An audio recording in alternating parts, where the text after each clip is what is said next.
옛날 옛적 조선시대 한양성 바깥 어느 작은 마을에 정팔이라는 사내가 살고 있었답니다. 이 사내는 참으로 착하기는 했으나 어리숙하기가 하늘을 찔렀지요. 키는 작고 몸은 말랐는데 눈만은 크고 맑아서 언제나 세상을 순수하게 바라보곤 했답니다. 정팔이는 본래 어느 양반 집안의 머슴이었답니다. 그 양반 댁은 제법 이름난 집으로 널찍한 사랑채와 안채, 서재와 창고를 갖춘 기와집이었지요. 정팔이는 그 집에서 나무를 패고 물을 깃고 마당을 쓸며 성실히 일했답니다. 비록 말은 좀 어눌했지만 마음만은 정직하고 부지런했지요. 그런데 어느 가을날 양반댁 창고에서 쌀 몇 가마가 사라지는 일이 벌어졌답니다. 다만 식구들이 모여 범인을 찾아 나섰는데 마침 그날 정팔이가 창고 근처를 지나가는 것을 본 사람이 있었지요. 정팔이가 어제 창고 앞을 서성거리는 걸 봤어요. 하인 중 하나가 말했습니다. 그러자 모든 의심의 눈초리가 정팔이에게 쏠렸지요. 정팔아,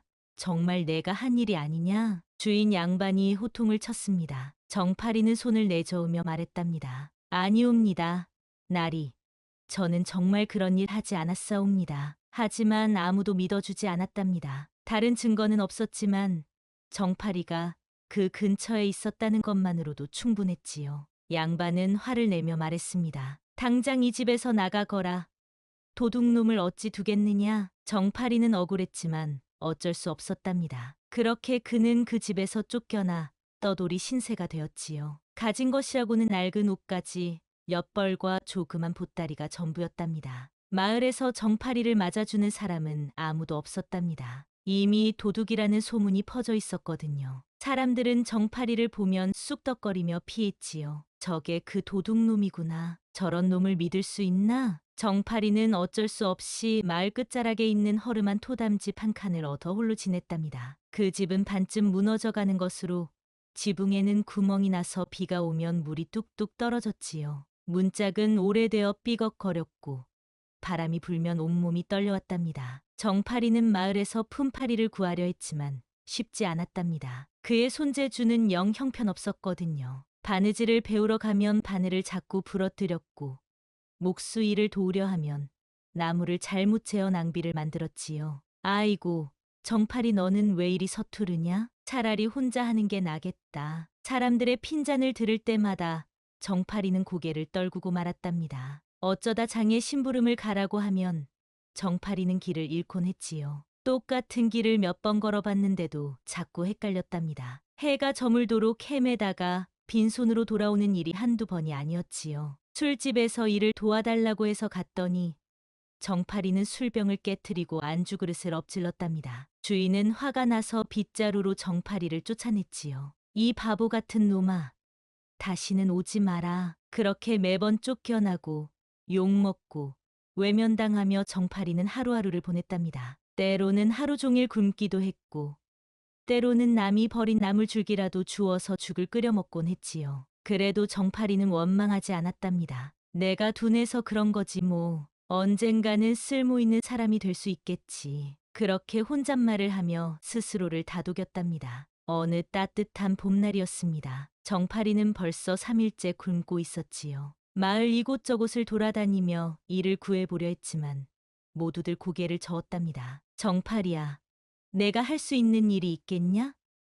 그냥 집에나 있어라. 그 바보를 누가 쓴다고? 배가 너무 고파서 견딜 수가 없었던 정팔이는 뒷산에 나무라도 해다가 팔기로 마음먹었지요. 낡은 도끼 하나를 들고 산으로 올라갔답니다. 에이, 나무라도 해다가 팔면 쌀 한 되는 살 수 있겠지. 그렇게 중얼거리며 산길을 걸었는데 이상했지요. 평소에는 잘 알던 길인데 그날따라 길이 헷갈렸답니다. 이리 가도 저리 가도 나무하기 좋은 곳이 나오지 않더군요. 해가 서산으로 기울어갈 무렵 정팔이는 이상하게 생긴 흰 바위 앞에 다다랐답니다. 그 바위는 마치 거대한 계란처럼 생겼는데 표면이 매끄럽고 햇빛을 받으면 은은하게 빛이 났지요. 바위 주변에는 이상하게도 아무런 풀이나 나무가 자라지 않았답니다. 정팔이는 지쳐서 그 바위에 등을 기대고 앉았지요. 아이고, 배 고파 죽겠네. 이러다가 정말 여기서 죽는 게 아닐까? 그렇게 배를 움켜쥐며 혼잣말을 하는데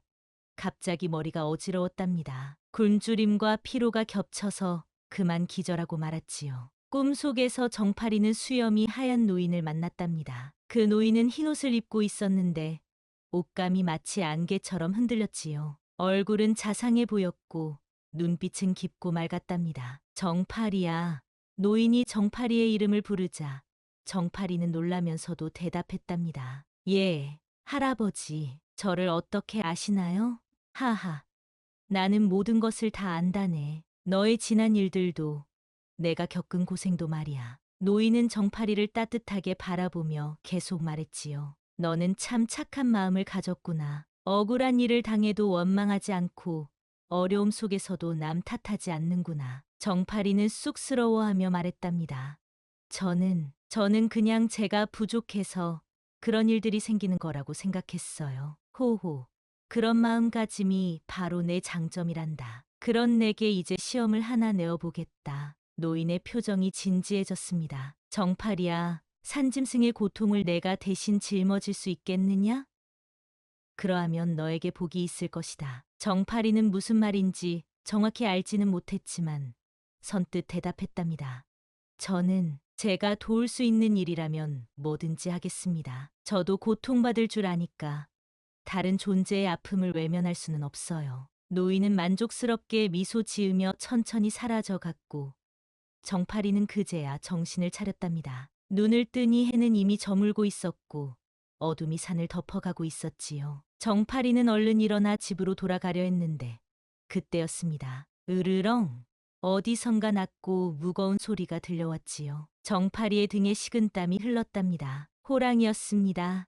정파리는 그 자리에 꼼짝도 못하고 서 있었지요. 다리는 후들후들 떨렸고 심장은 쿵쾅쿵쾅 뛰었답니다. 도망치고 싶어도 몸이 말을 듣지 않았지요. 곧 호랑이가 모습을 드러냈는데 이상했습니다. 그 호랑이의 모습이 말이지요. 호랑이는 노란 털에 검은 줄무늬가 선명했지만 어딘가 아파 보였답니다. 걸음걸이가 불안정했고 한쪽 다리를 절었지요. 무엇보다 입에서 피가 흘러나오고 있었답니다. 그리고 그 눈빛이 정파리를 위협하는 것이 아니라 처량하고 애달픈 것 같았답니다. 마치 도움을 요청하는 것처럼 보였지요.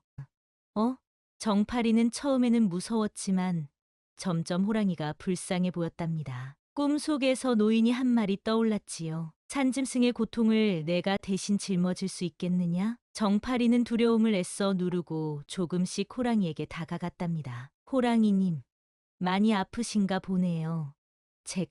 제가 도와드릴 수 있을까요? 호랑이는 정파리를 보더니 놀랍게도 입을 벌려 보여주었답니다. 정파리가 조심스럽게 가까이 가서 보니 호랑이의 어금니 하나가 심하게 흔들리며 피를 흘리고 있었지요. 아이고, 이빨이 아프구나. 이거 빨리 빼야겠어요. 정파리는 무서운 마음을 꾹 참고 호랑이의 흔들리는 이빨을 잡았답니다. 호랑이는 으르렁 하며 아파했지만 정파리를 물거나 핥히지는 않았지요. 조금만 참으세요. 금방 끝날 거예요. 정파리가 힘을 주어 이빨을 잡아당기자 마침내 그 이빨이 뽑혔답니다. 호랑이는 큰 숨을 내쉬며 안도하는 것 같았지요. 그런데 신기한 일이 벌어났답니다. 뽑힌 이빨이 바위 틈으로 굴러떨어지는 순간 그 이빨에서 은은한 빛이 번쩍 났답니다. 마치 별빛 같기도 하고 달빛 같기도 한 신비로운 빛이었지요. 정파리가 깜빡 놀라 바위 틈을 들여다보니 이빨이 그 속에서 반짝이고 있었답니다. 정파리는 조심스럽게 손을 뻗어 그 이빨을 집어들었지요. 이빨을 손에 든 순간 주위가 고요해졌답니다. 바람도 멈추고 새소리도 들리지 않았지요. 호랑이는 정파리를 깊은 감사의 눈빛으로 바라보더니 조용히 고개를 숙여 인사했답니다. 그리고는 천천히 몸을 돌려 숲속 깊은 곳으로 사라져갔지요. 정파리는 그 모습을 끝까지 지켜보고 나서야 이빨을 품속에 넣었답니다. 산을 내려오는 길에 정파리는 계속 호랑이 이빨을 만져보았답니다. 이상하게도 그 이빨을 만지면 마음이 따뜻해지는 것 같았지요. 집에 돌아온 정파리는 이빨을 등불에 비춰보며 중얼거렸답니다. 이 이빨이 정말 특별한 걸까? 아니면 그냥 내 기분 탓일까? 다음 날 아침, 정파리는 놀라운 광경을 목격했답니다. 마당에 쌀자루 하나가 떨어져 있는 것이었지요. 이게 뭐지? 정파리는 두리번거렸지만 아무도 보이지 않았답니다. 혹시나 해서 이웃집들을 돌아다니며 물어봤지만 모두 모른다고 했지요. 잘못 배달된 게 아닐까? 하지만 이 근처에 쌀을 주문한 집은 없는데 사람들은 고개를 갸우뚱했답니다. 정파리는 며칠 기다렸지만 찾아가는 사람이 없어서 결국 그 쌀을 먹기로 했지요. 며칠 후 정파리는 작은 물건들을 만들어 장에 내다 팔아보기로 했답니다. 손재주는 없었지만 나무를 깎아 젓가락이나 주걱 같은 것은 만들 수 있었거든요. 그런데 신기한 일이 벌어졌지요. 비가 오는 궂은 날이었는데도 불구하고 정파리가 물건을 펼쳐놓자 하나둘 사람들이 모여들었답니다. 어라? 오늘은 비가 와서 장이 한산할 줄 알았는데 떡집 아저씨가 신기했지요. 정파리가 와서 그런가? 오늘 떡이 다 떨어졌네. 과일 장수 아주머니도 말했답니다. 나도 그래. 평소보다 훨씬 많이 팔렸어. 정파리는 영문을 모르겠지만 기분이 좋았답니다. 자신이 만든 물건도 생각보다 잘 팔렸거든요. 그때 한 늙은 장사꾼이 정파리에게 다가왔답니다. 그 장사꾼은 여러 지방을 돌아다니며 물건을 사고 파는 사람으로 눈빛이 예리하고 경험이 많아 보였지요. 여보게, 자네 혹시 특별한 물건을 가지고 있지 않나? 예, 저요? 특별한 물건이라고 할 만한 건. 정파리가 머뭇거리자 장사꾼은 좀 더 가까이 다가왔답니다. 자네에게서 보통과 다른 기운이 느껴지네. 뭔가 있을 텐데 혹시 보여줄 수 있겠나? 정파리는 처음에는 고개를 저었지만 장사꾼이 계속 설득하자 결국 마음을 바꿨지요. 품속에서 호랑이 이빨을 조심스럽게 꺼내 보였답니다. 장사꾼은 그 이빨을 보자마자 눈이 휘둥그레졌습니다. 아, 이건 범신의 징표야. 범신의 징표요? 그래, 이건 보통 이빨이 아니네. 산신이 특별한 인연을 맺은 사람에게만 주는 복의 표시라네. 장사꾼은 흥분해서 계속 말했답니다. 내가 전국 방방곡곡을 다니며 여러 신기한 물건을 봤지만 이런 건 정말 드물어. 이걸 가진 사람은 큰 복을 받는다고 하네. 그러자 장사꾼은 품속에서 반짝이는 금덩이를 꺼내며 말했답니다. 자네, 이 금덩이와 바꾸지 않겠나? 이 정도면 기와집 한 채는 살 수 있을 거야. 어떤가? 정파리는 잠깐 고민했습니다. 그 금덩이로 새 집을 사고 좋은 옷을 입고 배불리 먹고 살 수 있을 것 같았지요. 하지만 곧 고개를 저었답니다. 고맙지만 이 이빨은 바꿀 수 없습니다. 제게는 너무 소중한 거거든요. 장사꾼은 아쉬워하며 말했지요. 금덩이 2개는 어떤가? 아니면 3개? 하지만 정파리는 끝까지 고개를 저었답니다. 장사꾼은 정파리의 마음을 이해하는 듯 고개를 끄덕였지요. 그럼 어쩔 수 없군. 하지만 한 가지 조언을 해주겠네. 그 이빨을 가지고 장사를 해보게. 분명 잘 될 거야. 장사요? 그래. 그 이빨이 자네에게 행운을 가져다 줄 거야. 작게라도 시작해보게. 장사꾼의 말을 듣고 정파리는 마음을 먹었답니다. 그동안 모은 작은 돈으로 장사를 시작해보기로 한 것이지요. 놀랍게도 모든 일이 순조롭게 풀렸답니다. 우선 마을 이장님이 빈 가게 하나를 값싸게 빌려주었지요. 정파리가 장사한다고? 하하, 재미있겠구먼. 월세는 나중에 주고 우선 시작해봐. 실패해도 괜찮으니 걱정 말고. 그 다음에는 여러 상인들이 물건을 외상으로 주었답니다. 정파리 같은 착한 놈이 장사하면 틀림없이 잘 될 거야. 우선 이것들로 시작해보고 나중에 돈 갚으면 돼. 그래, 그래. 나도 이거 가져가. 정파리는 믿을만해. 정파리는 감동해서 눈물이 났답니다. 그동안 자신을 외면했던 사람들이 이렇게 도와주다니 꿈만 같았지요. 정파리가 작은 가게를 차리자 더욱 신기한 일들이 일어났답니다. 호랑이 이빨을 품에 넣고 있으면 어디서든 좋은 일이 생겼거든요. 장에 물건을 사러 가면 평소보다 좋은 가격에 살 수 있었고, 길에서 우연히 만난 사람들이 도움을 주었지요. 심지어 비가 와서 길이 막혔을 때도 누군가 우산을 빌려주거나 수레를 태워주었답니다. 손님들은 정파리의 가게를 좋아했습니다. 물건도 싱싱하고 질이 좋았지만 무엇보다 정파리의 친절한 마음이 사람들에게 전해졌거든요. 정파리네 가게에서 사자. 물건도 좋고 사람도 착해. 그래, 그 집은 믿을 만해. 처음에는 작은 잡화점이었지만 점점 규모가 커졌답니다. 쌀, 기름, 소금 같은 생필품부터 시작해서 나중에는 옷감과 농기구까지 팔게 되었지요. 마을 사람들은 정파리를 이빨장사 정파리라고 부르기 시작했답니다. 처음에는 놀리는 뜻이었지만 점점 애칭이 되어갔지요. 1년이 지나자 정파리는 마을에서 제법 잘 나가는 상인이 되었답니다. 허름한 토담집은 기와집으로 바뀌었고 가게도 2칸으로 늘었지요. 하지만 정파리는 여전히 겸손했답니다. 부자가 되어도 예전처럼 사람들을 정성껏 대했고 오히려 더 친절해졌답니다. 어느 날 밤 정파리는 꿈에서 다시 그 호랑이를 만났답니다. 호랑이는 건강해 보였고 이빨도 새로 났는지 멀쩡했지요. 고마웠다, 정파리야. 호랑이가 말했답니다. 꿈속에서는 동물도 말을 할 수 있었나 봅니다. 아니에요, 호랑이님. 제가 더 고마우죠. 덕분에 이렇게 잘 살고 있어요. 너는 내 아픔을 덜어주었다. 그 대가로 복을 받은 것이다. 하지만 기억해라. 복은 혼자 가지는 것이 아니란다. 무슨 뜻인지 알 것 같아요. 혼자만 잘 사는 건 진짜 복이 아니죠. 호랑이는 만족스럽게 고개를 끄덕이며 사라져갔고 정파리는 깨어났답니다. 그 다음 날부터 정파리는 바뀌기 시작했답니다. 가게에서 번 돈으로 가난한 이웃들을 돕기 시작한 것이지요. 먼저 혼자 사는 무연고 노인들에게 쌀을 나누어 주었답니다. 할머니, 이거 받으세요. 어머, 이걸 왜 줘?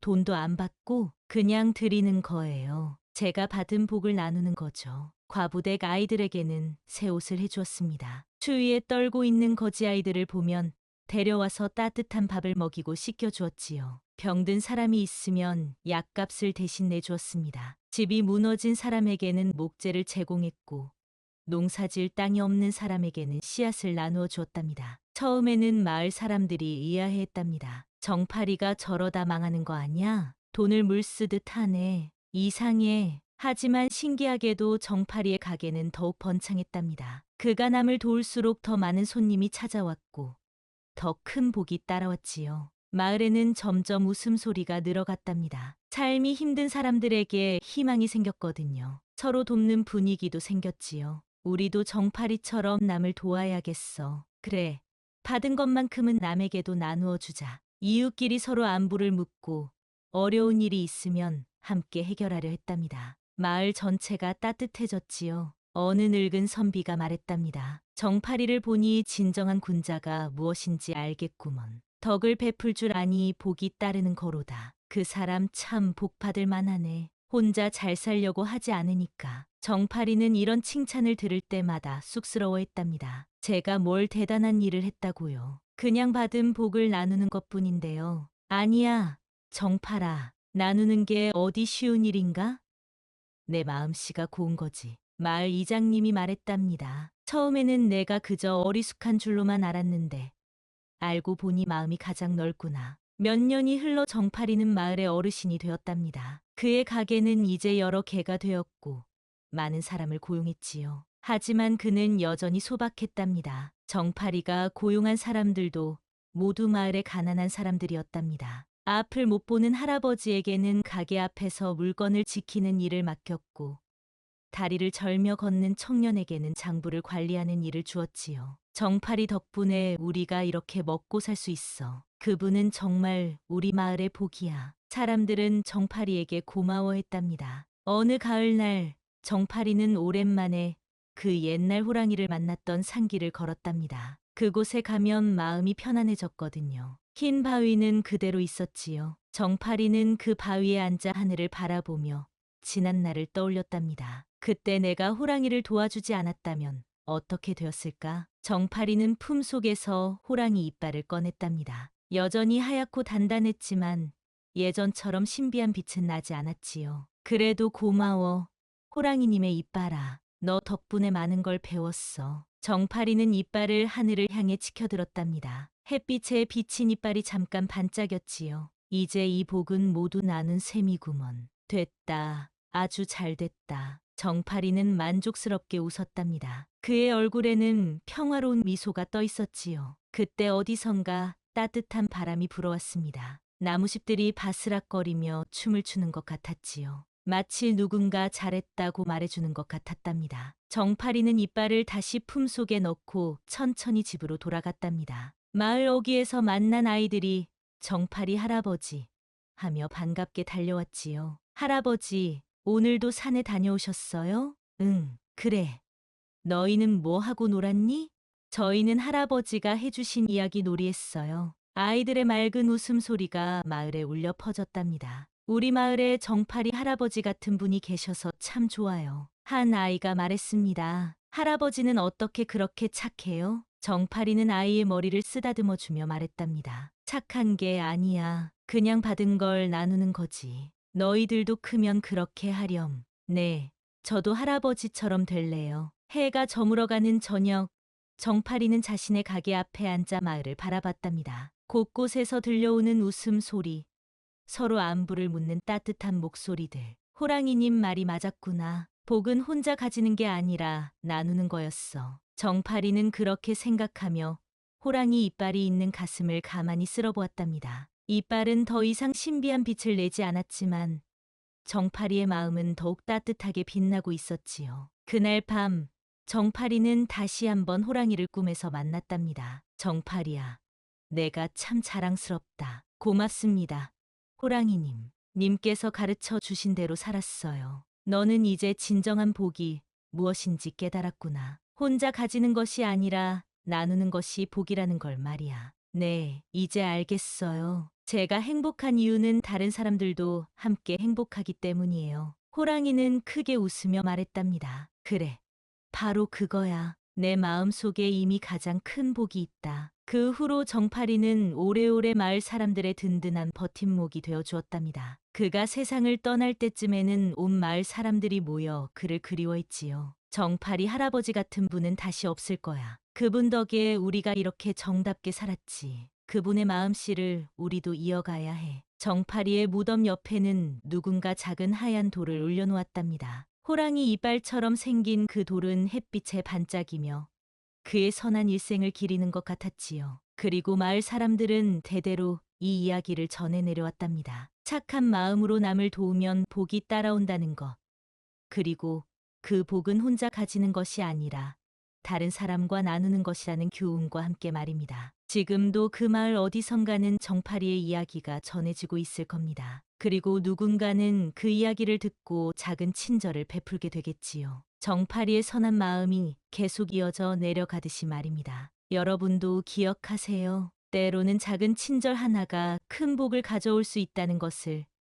그리고 그 복은 나누면 나눌수록 더 커진다는 것을 말입니다. 정파리와 호랑이의 이야기처럼 서로 도우며 사는 것이 진정한 행복의 길이랍니다.